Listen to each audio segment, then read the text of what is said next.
welcome to Movies with Mum. I'm Conrad. And I'm Mum. And I'm Gary. Yay! Hey! Special guest time. Good to be back. So, how is everyone?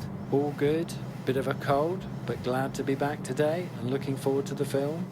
Yeah, me too. So, what are we seeing today then, Mum? Brad Pitt. Brad Pitt. I don't think the movie's called Brad Pitt. I love Brad Pitt. No? No. What's it called, Gary? Ad Astra. Yes. Is it? Oh, right, okay. Apparently. Oh, Yeah. well, it should be called I Love Brad Pitt. Would have been wiser. They missed a chance there, didn't they? Really did, seeing as Ad Astra is not the best title I've ever heard in my life. Definitely not. What does it mean? It sounds like a car. I've always said that if I was reborn, I would like to look like Brad Pitt. I'd like to look like Jane Seymour. Who would you like to look like, Conrad? Elijah Wood. Good Really? choice. Yeah, he's blind as a bat though. That's the thing. The reason why everybody says, oh, he's got such amazing eyes, it's because when he hasn't got his glasses on, he can't see a damn thing. Oh, bless him. Lovely man though. So what do we know about Ad Astra? Well, it's got Brad Pitt in it. Yeah, Brad That's Pitt. enough. That's Yeah. all I need to know. Yeah, there you go. No, it's something to do with Brad Pitt's dad, Tommy Lee Jones, is an astronaut and he goes into space and disappears and never comes back. So Brad has serious daddy issues, and then all of a sudden Earth is threatened by massive energy waves that could blow the whole solar system up or something. Okay. I didn't know Tommy Lee Jones was Brad Pitt's dad. Apparently. No. So Brad Pitt has to go and investigate because they think that it might be his dad that's causing them. What, he left his microwave on the moon? Yes, something like So Tommy Lee Jones is emanating radio waves that is destroying the Earth. Yes. Why were we not told about this sooner? Well, you'd think. With the way the world is at the moment, with climate change, we should have been told. They We should must have have been known told. by The Fugitive. Yeah. Well, he did say, I don't care, didn't he? It was a message to us all. Yeah. At some point, he would destroy the world. Yeah, so it's a space adventure, but I don't know, I couldn't tell from the advert whether it was sort of like Gravity and Interstellar, really serious and factual based and scientific and all the rest of it. But then halfway through the trailer, there's a scene where there are moon buggies shooting lasers at each other. So, Is there? yeah. So I just looked at it and thought, okay, so it's a serious, thought-provoking science fiction adventure, but it's also got moon buggies and explosions and shit. So Is Sean Connery in it? no, he's retired. I thought I saw him in the trailer. No, he's retired. Oh, who else is in it then? Well, you've got Donald Sutherland. Actually, thinking about it, if you've got Donald Sutherland and Tommy Lee Jones, maybe this is the sequel to Space Cowboys. Oh, yeah. That's a good film. Because they left Tommy Lee Jones on the moon, didn't they? They did. Or was it yes. an asteroid? Oh, was it an asteroid? Oh. Well, perhaps he caught the bus to the moon. Yes. It's a quick hop, isn't it? I don't know. Quick hop. And I think Liv Tyler, I think she's in it. Oh, I like her. But I think she just does that thing that women always do in these movies, which is sit at home and worry. Oh, right, okay. Is she Brad Pitt's wife? I suspect so. I suspect she just looks tearful at a view screen occasionally. I think that's about it. Cineworld! Cineworld! Can't see it now. Can't see it for the trees. No. So yeah, so I don't know what we're going to get here. How long is it? 2 hours. Wow. Let's hope we get something good then. Yeah. Good ice Right. creams. Well, it should be entertaining, if nothing else. And will there be an Ad Astra ice cream? With meteorites in it. Moons and stars. Or radiating waves that are going Oh, to destroy it. no! Destroy the world from the ice cream counter. That's not a good idea. No. Ooh, I think that's it. Yep. Brilliant. Okay, well, let's find out whether he finds his dad. Exciting. See you later. Bye. Well, we have returned safely from the outer reaches of the universe with Brad Pitt. Lovely Brad Pitt. God. He's still very handsome. It has to be said. When did he turn into Robert Redford? Do you think he looks like Robert Redford? Very much. Now he's got older. Ah. Maybe, I think I can see that. Mm. So, what did we make of Vauxhall Astra, the movie? I don't know what I've just seen. It was like a kind of mixture between 2001 with less dialogue. That's quite an achievement. But I thought that Brad Pitt acted quite well. I was impressed by his acting, but I still don't know whether I've seen something very arty and deep or whether I've just wasted 2 hours of my life. I'd have to watch it again, I think.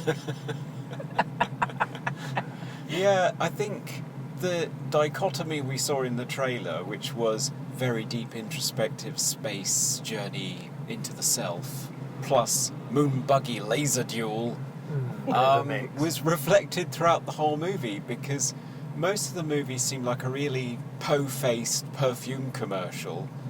Brad Pitt's voiceover didn't help, No. because I kept waiting for him to sort of just stop, and because it was all so ridiculously profound, I just kept waiting for him to say "Space" by Chanel. I don't know, and then you get zero gravity monkey attack. It's like, That was a surprise. That was What? unexpected, wasn't it? what movie is this? I don't know.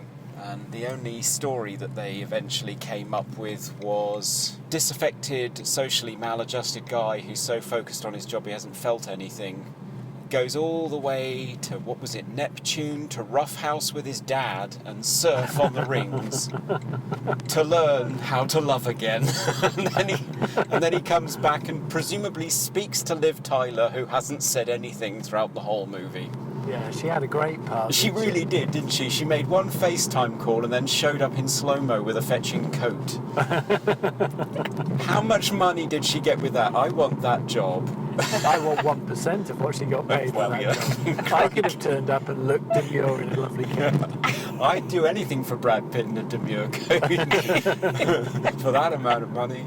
I don't know. What did you think, Mum? I thought it was a very deeply emotional story about a man who was emotionally stunted by the loss of his father and what it did to his mother, trying to deal with it being shut off from everything and everyone, doing everything that he could that he thought his father wanted him to do to make his father proud, who then found his father and found his father didn't love him and didn't give a fuck about him and pissed off and didn't care, and it made him realise that his wife did care about him, and it was about time he started caring about her. Yeah. Yeah. And I thought it was beautiful photography, Yeah. cinematic, amazing. It did transport you. I thought Brad Pitt was absolutely ravenous, and I enjoyed every moment he was on the screen. Which was quite a bit.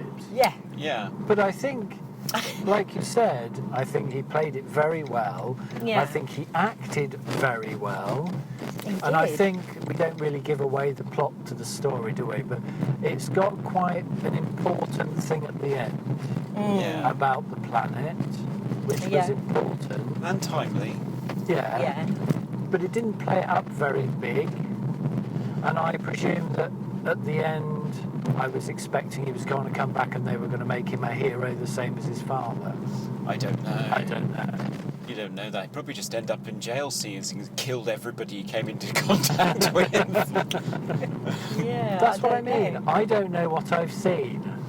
I don't know what I was expecting But it before was I went. beautiful, wasn't it? It was beautiful. Yeah. I mean, another And the dichotomy. music was good. Well, that's the thing. There's another dichotomy, because on the one hand, you've got Max Richter, who is an incredibly serious artist who creates thought-provoking music, and Lorne Balfe, who is well known for being a very anti-intellectual hack. But it all seemed to gel quite well. The music was lovely. Yeah. It was beautiful. I just didn't feel anything. So I Didn't you? No, I Goodness. didn't. No, I just thought it was Conrad. dramatically inert. Really? Oh, I I did was feel for crying. him. I did. I was crying again. Honestly, I need to talk to you, Conrad. What do you... I'll give it a 4. A 4? A 4! That's quite low. Yeah. My goodness, what about you, Gary? I'd probably give it a 7. I would was want to thinking see it 7. again though, because I think if I'd gone in knowing what I was going to see, I could have actually enjoyed it more. Because it was just a surprise based on the advert. Yeah, I would give it a 7 too. I really enjoyed it. I thought it was very deep, meaningful, and I mean the laser fight was about people fighting about Mining territory, wasn't yeah, it? you know. That was the shame of it. If they'd had no buggy fight, no mad guerrilla attack in space, and got rid of the narration so you can work out what was going on in his mind or not work out what was going on in his mind, that might have made it better. Yeah. But then if you'd got rid of the narration, then there would have been next to no dialogue in the film and it would have been very quiet. It just couldn't decide what it wanted to be. And what So it about the tried to play ice it safe. cream? Yeah, the ice cream was okay. I had the praline surprise or something with caramel on it. It was very vanilla-y. It was tasty. I liked had it. my strawberry, very berry strawberry, that was gorgeous. And I had chocolate orange and a vanilla and a sundae, and it was lovely. I'd give mine a 6. I'd give mine a 6 as well. What would you give yours, Gary? I'd give mine 8. An 8. I like Oh, strawberries. so some of us enjoyed it then. Yeah. Well, I thought it was funny, especially the anti-gravity monkeys. Bye for now. Bye. Bye bye.